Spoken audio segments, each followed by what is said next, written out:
Watch me walk across that river.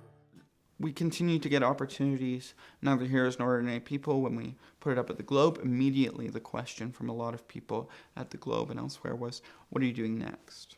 So that's where Mind to Have, Sensuality and Circumstances came from. We saw a need for another show. We found that there's more for us to say, and it's to do with relationships and circumstance and sexuality and experience. Touch, physical contact, kiss. It's awkward to hug someone that can't hug you back. Sex. I don't need it. Sex. I can go without it. It's gonna be a lot of fun for Mind to Have, I think, to see because I have a lot of fun with it, listening to people and developing my own character and that sort of stuff. So we again collectively found time to get together and assign new writing of stories. Like what was your greatest heartbreak? What is your greatest fantasy? All these different prompts. I got to be in on a reading of the script for Mind to Have, and it was just such a great, exciting thing to hear these folks claim their sexuality unabashedly, to talk about it honestly. I thought, well, okay, we all experience our love differently. Love is everywhere you look. It is yours and mine to have. But of course, yeah, I definitely can see how people just go like, is that really what we should be talking about? It's just like, yes, it is. You have your way of living and loving, and so do we. God, I mean, we've all grown up in many ways the products of a generation that had a ton of sexual hang-ups, right? And we're all living that out in some way or other. So when I was hearing that script out loud, I was like, wow, I'm still pretty prudish actually about sex, and good on these folks for just going for it, you know?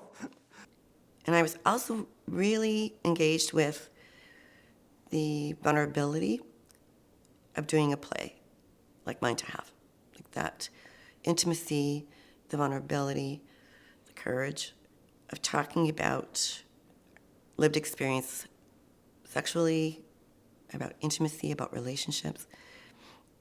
Really, I was my breath was taken away by the scope of it, and it was a no-brainer, as I say. We needed to do it. We still didn't have a renovated theater, so we still had to do the project off-site. Now, Mind to Have, well, Kelsey was a little bit nervous because she's always been our little girl. But the whole process, she would practice behind closed doors and at home. I think almost afraid to talk about that sexuality. I'm okay with it. David, on the other hand, well, no, he would say I had a harder time with it. But I think we both just kind of hung in there and stayed strong. And once we got over the initial first show, we love it. Because it's not like I get emotional. Hey, Mom, I love this guy home. Do you want to transfer me so I can get laid? So I had never seen sexuality and disability being mixed together. And the way it was mixed together, it was done very tastefully and respectfully. And it looked like they were just thriving. We were all thriving as being a part of this, and that was pretty cool. And it got people's attention. I felt that it was done honestly, tastefully. There was nothing in the production that offended my 85-year-old mother-in-law. She said everyone has those feelings. There's nothing wrong to want to feel loved or needed or wanted.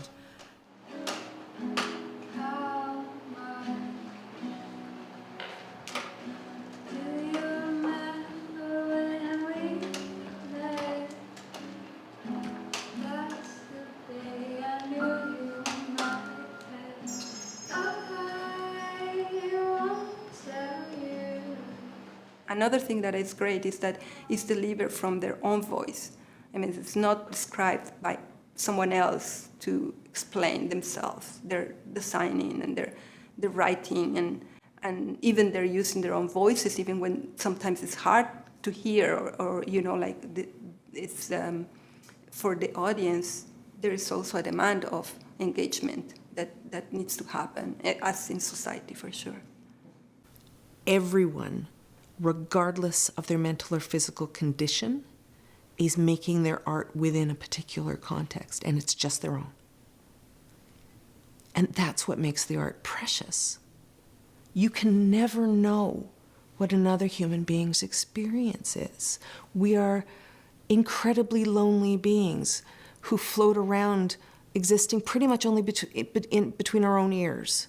And art is this opportunity to take that solitary, independent self and actually deliver it almost intact to another human being. There's such a lack in awareness around sexuality and love and relationships when it comes to disability. And that's what we wanted to capture in Mind to Have, and that's what we hopefully did. Unless you don't want to mess with that body. Oh! Nice. Ooh, you like this, huh? Yeah, sure. This body looks promising. Oh yeah. I've got all the right junk in all the right places. Legs for days and hips that you know don't lie. But boy, get this body in bed and it will do absolutely nothing. Nothing for you. Like the ableist community that thinks that, you know, people in chairs can't have sex, people in chairs don't get married, or people in chairs must marry other people in chairs, right? Like there's just this whole idea and this whole concept that's foreign to many people. You know, we've had nights where, in both shows, Heroes and Mind to Have, where the audience is taking in so much and feeling so much that they are almost silent.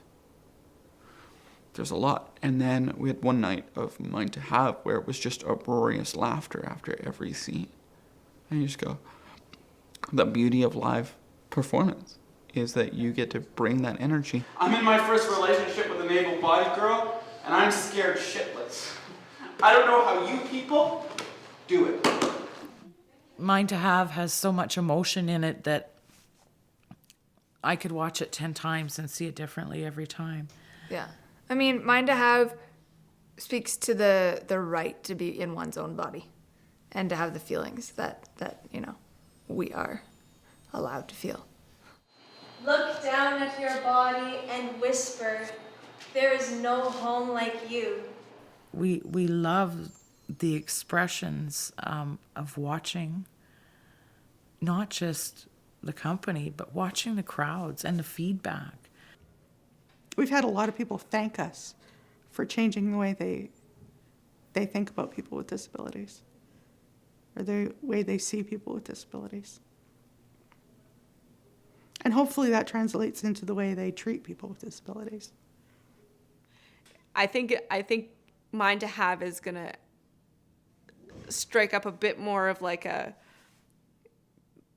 something that kind of everybody can connect with, as far as like relationships or trouble with relationships or sex or whatever else, which is different than Neither Heroes. That shows a bit more somebody needing to put themselves in somebody else's shoes and and see how somebody with a physical disability lives and what that means for somebody, as opposed to Mind to Have has that, as well as the component that's very, very real, which is connection between people. And no matter whether or not you're in a wheelchair or you're not, or you're ADHD or you're not, or autism or you're not, or whatever else, like there might be a bit more of a ability to like have a cheeky conversation. But this is where I hope the future is for this kind of thing in Saskatchewan, where we are instead of treating quote unquote the disabled with this kind of delicate, it's really great you got out to the mall today, thing, that we can welcome a free expression of the whole person, including their sexuality. Man, beyond that, I'm sure there are a ton of other frontiers still to be explored, right? I'm stronger every day. I've got my faith. I've got no time to waste to get to where I need to be. I got my back to the wall. I've got nowhere to fall. I'm standing up tall. Watch me walk across that river. Look the devil in the eye.